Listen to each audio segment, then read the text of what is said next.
How you feeling? Yeah. 2 out of 10. Yep. It'll be a 1 out of 10. Yeah, it's always a bit gross about that now. But. Ladies and gentlemen, go absolutely right. Mr. Jarryd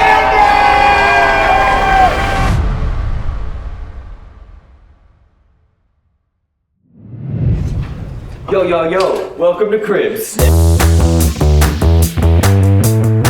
The main takeaway of being on tour is just being tired. This is 4-star hotel. At 5-star you get one whole colour on a wall. We're staying actually in a little bit of style right now, which is, I didn't lock the door. When I first went on tour, I didn't have any money, right? But now, we're making some money. Come here. And this is stuff that a lot of people ask about. Everybody asks about this. They're like, what's it like? And you're like being a comedian, and you're like, it's pretty much self-harm. Touring must be so fun and so crazy. It's not. Yeah.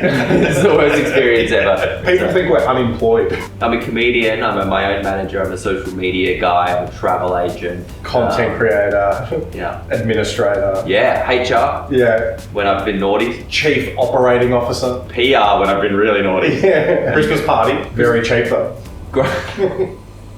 We're going to try something different now, which is everyone gets to see the content, they see the shows. They don't even see this, which is just like 95% of comedy.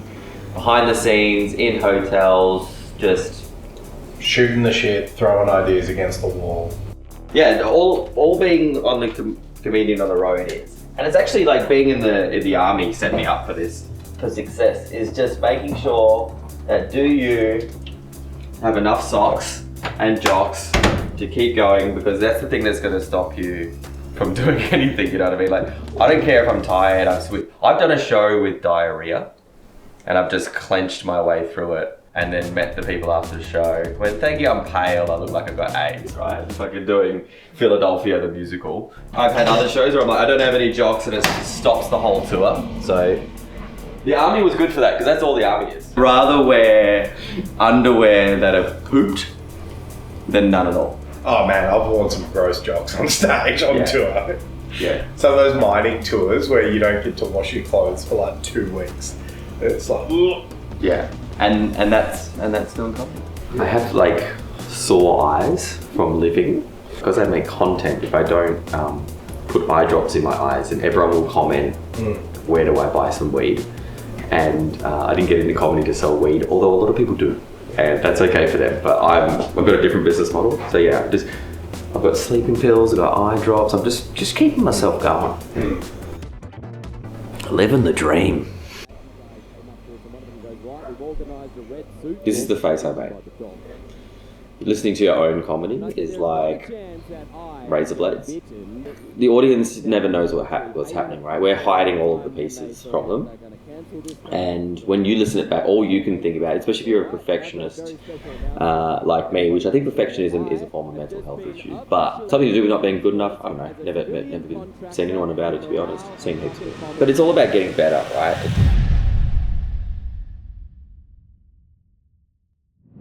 So we need some inspiration for tonight because we're feeling a little bit tired, so we thought we'd go and see some art, see what other artists are doing, what they're creating. Because we are artists. Yeah, we're not, but we are. We are, we're not. We're not. Are we? I mean, I don't know. The government doesn't think so. No, my mum doesn't think so. No, so. Most of society doesn't think so. No. But that's also not true, like, because a lot of people come to our shows. Yeah, no one's going to watch interpretive dance. No. So No. yeah. My partner does interpretive dance. And great, I love it. Checks out. Yeah, I'd love to see it whenever. Yeah, it's a beautiful sport.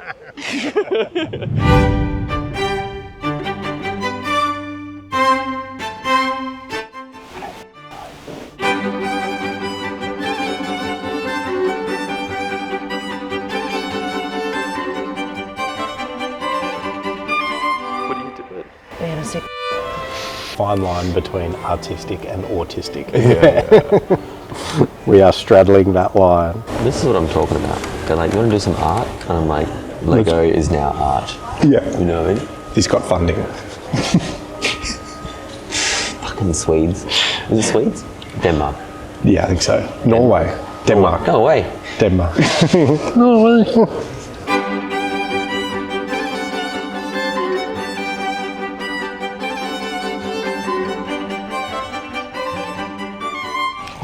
like to see the PowerPoint presentation for it. What didn't make the cut? You know what I mean? Like, what were the failed ideas before we got this one? Someone else is just like, well, so we're going to make a Bunnings car park. Yeah. Brilliant.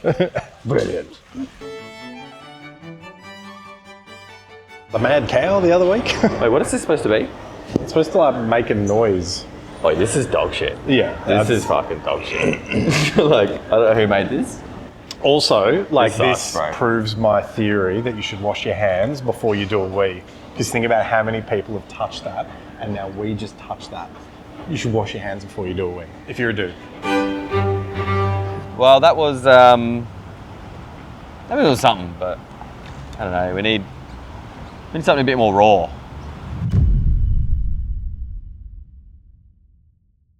So question, when did you guys know you were funny enough to be comedians? Fuck, look, first of all, I used to be funny. Before I did comedy, I was hilarious, like in my spare time. Everyone was like, you should do comedy, you should blah, blah, blah. Now that I do it full time, I am so boring. And I know this because I meet people who follow me out in the wild. They'll bail me up at the shops and they're like, what are you doing here? And I'm like, buying YoPro. And then they will be like, they'll just start talking to me, and then all of a sudden I just start going into the logistics of being a touring comedian and how like income tax works and stuff. And I just see the light fade out of their face. And then I go like, I'm no longer funny. There's a weird moment that happens where when you meet someone out in the wild and they ask about comedy and you start talking about like behind the scenes stuff, you can see their eyes glaze over, and then there's these weird pauses in that conversation where they're like waiting for a joke to come out of nowhere and just never happens. It feels more stressful than it has ever been, and I often look back to when I was just doing open mic. Like, I had nothing to lose. All I had to do was 5 minutes on stage. It was fun. Go and hang out with your friends, blah, blah, blah. And now it's like, oh shit, I got to work email this, I got that. And also like there's pressure. I found it especially when I put my name on the door. Like when I started doing solo shows, people are paying like $40 to come and see me.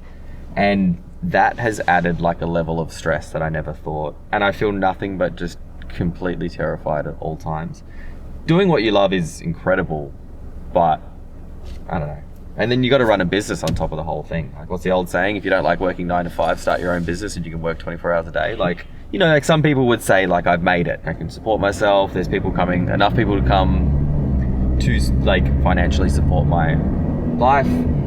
And the energy that it took me to get to this place, 10 years of comedy, I just kind of like white knuckled through all of that and like didn't address any health concerns in my mind whatsoever. And then as soon as I took an outward breath to be like, okay, cool, we're doing this now, in the periphery was every sort of like mental health problem I ignored to get to this point. And I've honestly just never been so anxious in my life.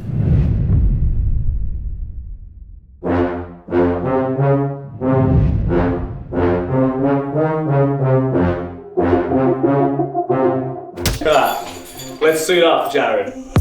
Demons in my head again, let me grip my lyric pen. Fire burning from my junk, choking now I'm pulling stunts. I won't stop, so don't confront too much. A boss to be a grunt. Watch my back and also front. You drop it off, I pick it up. Put it on.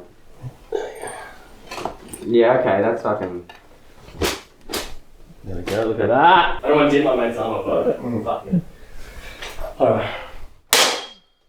Oh yeah. It's not too bad. I mean, it rings. Yeah, Yeah, it definitely rings. When you fight, you don't really hear it. Yeah, okay. I mean, it's more protective than I thought. Okay, So that's a punch. That's a punch shield. That's a punch, like a punch shield. Yeah, so punch that there. Yeah, boys! Look at that. It's natural. He's actually pretty good. You actually surprisingly do quite well. Thank you. I now dub thee Sir Goundrey of the Mad Cow. POV, you're about to be converted. Fine art didn't inspire us, maybe this will.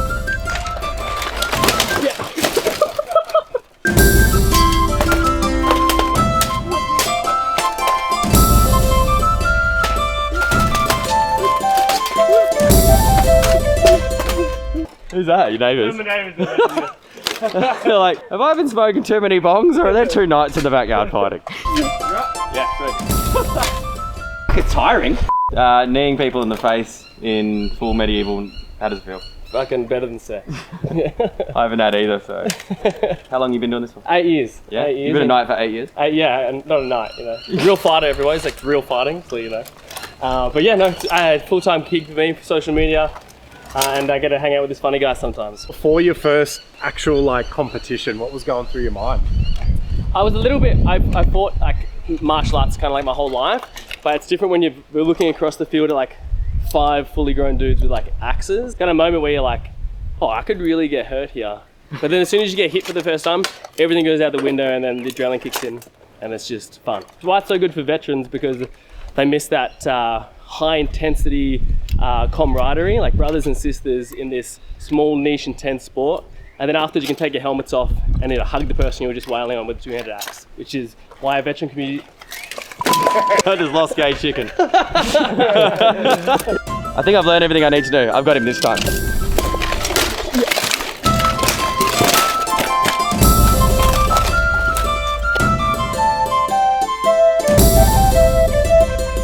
Much prefer stand-up comedy.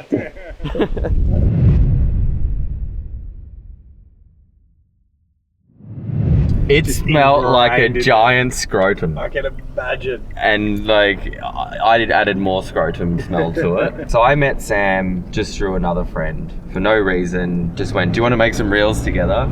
Yep, no worries. Like, because you get this on social media sometimes as well. Like, he's got a really big following, maybe 100,000 Instagram, hundreds of thousands on other platforms. You can look sometimes and be like, oh shit, like this person is something. And then I met him and it was just like a lovely dude. I mean, he's a professional knight.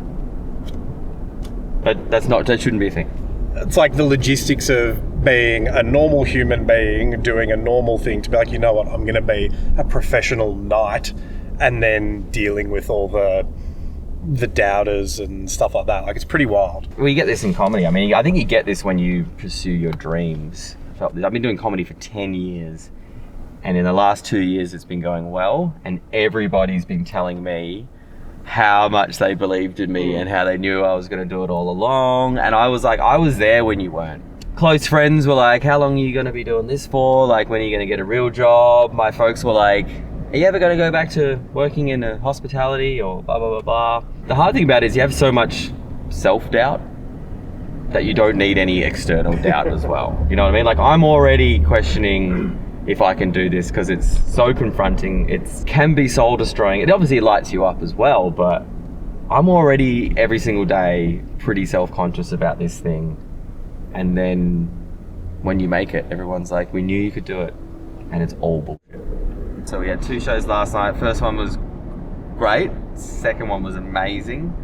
You start getting that on that roll. A few hours out now, you get this little lull where you just want to like reset, go through it, get on my phone, you know, talk to some important people in my life, you know, just check in with them. Kind of have some calm before the storm. Because today's been interesting because we've been doing this. So I haven't thought about the show at all tonight, which makes me feel good, but then also terrified when I think about it too much. I'm like, I haven't thought about the show tonight. Yeah, just trying to trust my gut a little bit with it and have fun.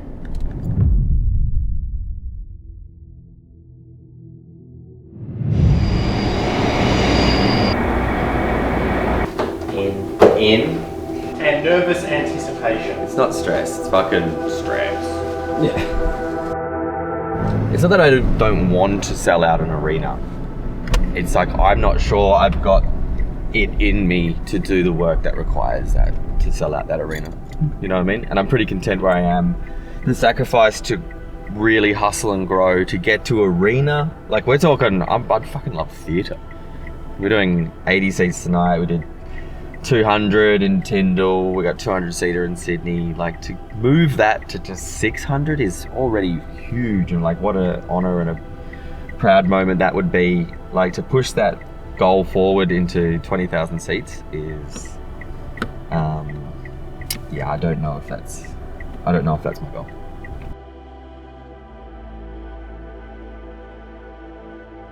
We've never done this before. It's extremely stressful.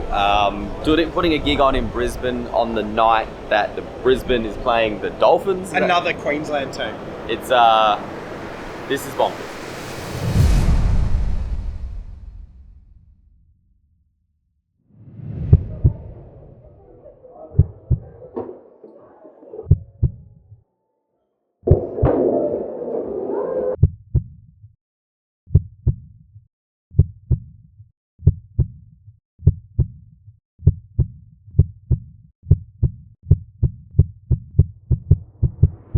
That was good. Ladies and gentlemen, go absolutely well.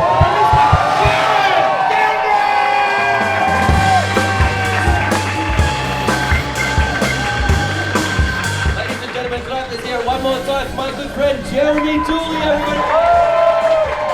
How did you guys meet? Fellas with a saber? You were his boss.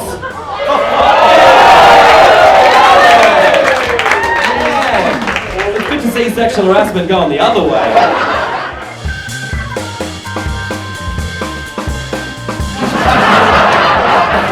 Ladies and gentlemen, thank you so much for coming out tonight. You guys have been fantastic.